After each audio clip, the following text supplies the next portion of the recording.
大家好，我是美厨娘丽丽。今天孩子说想吃手撕千层面包了。最近因为疫情严重，又不能出门，就在家里做一个手撕面包给他吃，不用烤箱，不用高筋面粉，更不用面包机，做出来松软拉丝，比棉花还松软。一起来看看我是怎么做的吧。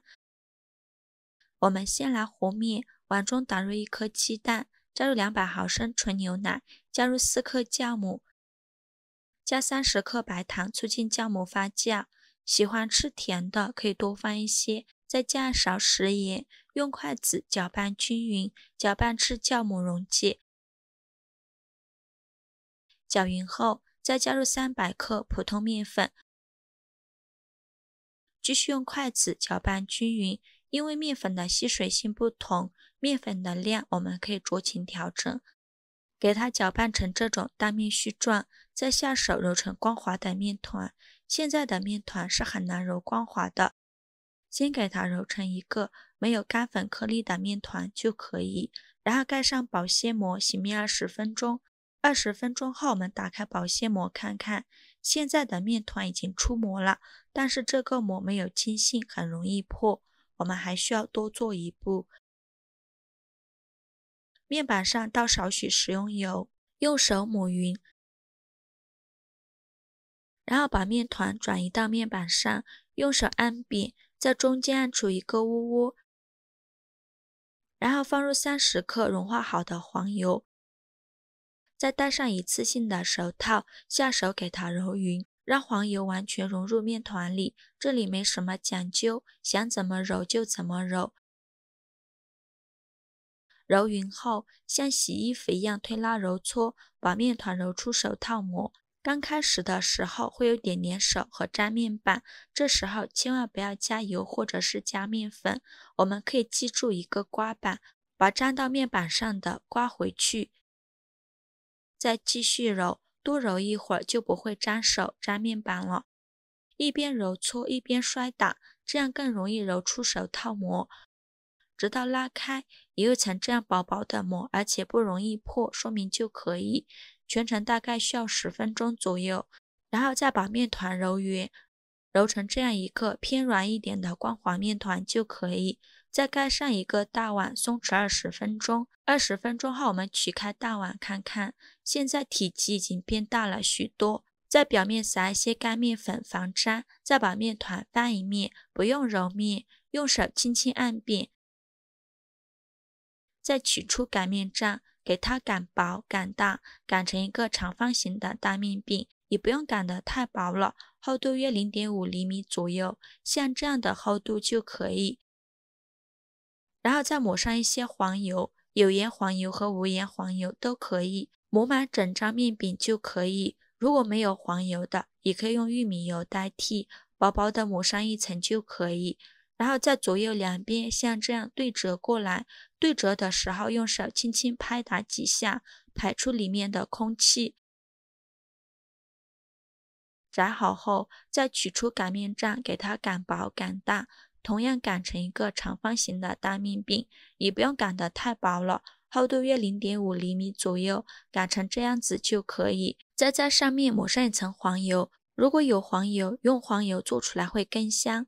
抹满整张面饼就可以，薄薄的抹上一层，然后在左右两边像这样对折过来，折的时候用手轻轻的拍打几下，排出里面的空气。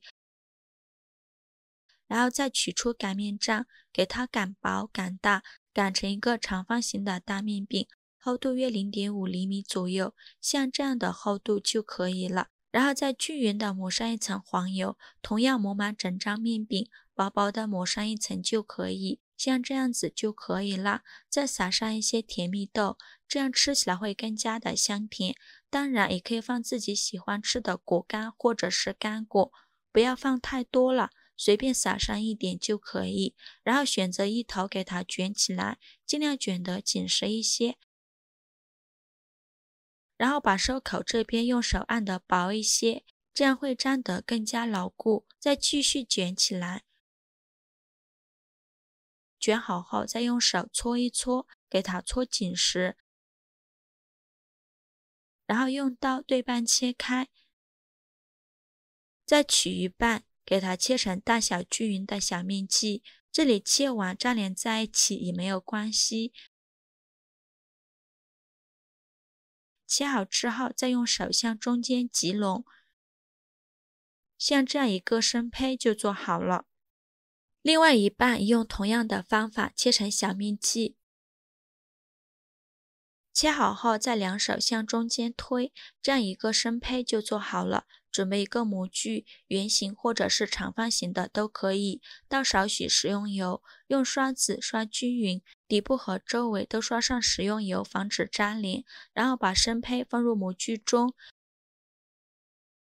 全部放完后，盖上保鲜膜，发酵至原来的2倍大，大概需要1个小时左右。时间快到的时候，准备一个鸡蛋黄，放入一个小碗中，用刷子刷散，刷散后先放一旁备用。现在我们的面包已经发酵好了，看一下体积已经变大了许多，用手指轻轻按压能迅速回弹，说明就可以了。然后再刷上一层蛋黄液，这样颜色会更加好看，薄薄的刷上一层就可以。制作视频不易，您的每一个留言和每一个点赞都是我前进的动力。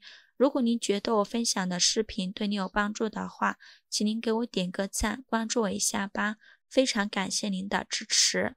像这样子就可以。再均匀的撒上一层白芝麻，不仅能增香，还能补钙。然后盖上耐高温的保鲜膜，冷水上锅蒸。我这个锅太小了，只能蒸1盒，模具选错了，剩下的1盒我们可以用烤箱来烤。盖上盖子，大火蒸50分钟。时间到，关火焖5分钟，再打开盖子。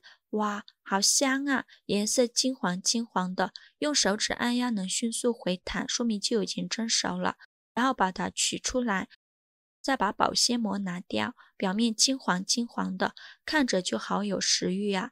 稍微放凉后，用手掰一下周围，再给它倒扣脱模，底部也是非常的漂亮，看一下非常的松软，用手按压能迅速回弹。我们掰开看看，中间非常的绵软，像棉花一样的柔软，直接用手像这样撕着吃，一圈一圈的，层次丰富又分明，每一层都有甜蜜豆，吃着松软又香甜，比外面买的面包好吃多了。关键是健康零添加，孩子吃着也放心。喜欢的朋友就赶快收藏起来试试吧。喜欢我的视频就关注我吧。我每天都会分享不一样的美食视频，我是美厨娘丽丽，非常感谢您的支持。